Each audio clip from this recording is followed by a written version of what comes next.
सदर जमहूरिया रामनाथ कोविंद ने गुजरात पहुंचकर गुजरात की सेंट्रल यूनिवर्सिटी के अराकीन से मुलाकात की और वहां मुनक़िदा प्रोग्राम में शिरकत करते हुए इजलास से खिताब किया। तक्षशिला, नालंदा और विक्रमशिला विश्वविद्यालयों की तरह अनेक देशों के विद्यार्थियों को आकर्षित करती थी। आधुनिक युग में वैदिक मान्यताओं को फिर से स्थापित करने तथा उन्हें पश्चिमी ज्ञान की परंपरा से जोड़ने का क्रांतिकारी कार्य संपन्न करने वाले महर्षि दयानंद सरस्वती का जन्म गुजरात की पावन धरती पर ही हुआ था। राजनीति को राष्ट्रनीति के उच्च स्तर पर ले जाने वाले राष्ट्रपिता महात्मा गांधी और लौह पुरुष सरदार वल्लभ भाई पटेल की जन्मस्थली भी गुजरात की यही धरती है। इस धरती ने देश को दो ख्याति प्राप्त और लोकप्रिय प्रधानमंत्री मोरारजी देसाई व नरेंद्र मोदी देश को दिए हैं। मैं इसे अपना सौभाग्य मानता हूं कि मुझे दोनों प्रधानमंत्रियों के साथ काम करने का अवसर मिला है। आज के दिन इन राष्ट्र निर्माताओं का उल्लेख करने का उद्देश्य यह है कि आप सभी विद्यार्थीगण उनके आदर्शों से प्रेरणा लें तथा अपने निजी जीवन में आगे बढ़ने के साथ साथ समाज और राष्ट्र के निर्माण में भी अपना योगदान करते रहें।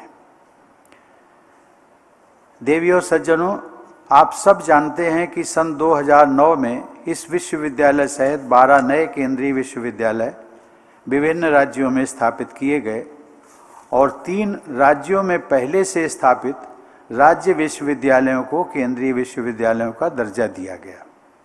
ऐसे विश्वविद्यालय हमारे देश की विविधता में एकता को बढ़ावा देने में महत्वपूर्ण भूमिका निभा रहे हैं। अखिल भारतीय स्तर पर आयोजित परीक्षा द्वारा विद्यार्थियों के प्रवेश की व्यवस्था के आधार पर इस विश्वविद्यालय में भारत के लगभग 30 राज्यों के होनहार विद्यार्थी शिक्षा प्राप्त कर रहे हैं। मुझे बताया गया है कि यहाँ गुजरात के विद्यार्थियों की संख्या मात्र 15% ही है, जबकि बिहार, उत्तर प्रदेश, उड़ीसा, असम, पश्चिम बंगाल तथा तेलंगाना सहित अन्य राज्यों व केंद्र शासित प्रदेशों के विद्यार्थियों की संख्या लगभग 85% है।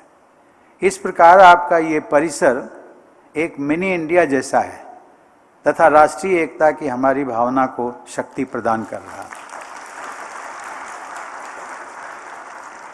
21वीं सदी में स्थापित इस विश्वविद्यालय से यह अपेक्षा की जाती है कि यहाँ के विद्यार्थी और प्राध्यापक इस सदी की ज़रूरतों को पूरा करने और चुनौतियों का सामना करने में सक्षम सिद्ध होंगे। मुझे पूरा विश्वास है कि आप सब इन अपेक्षाओं पर खरे उतरेंगे। अपने उद्बोधन में हसमुख आडिया जी ने एक सुझाव भी दिया है। सुझाव विचारणीय है और मैंने भी केंद्रीय शिक्षा मंत्री जी से अनुरोध किया है कि इस पर गंभीरतापूर्वक विचार करें।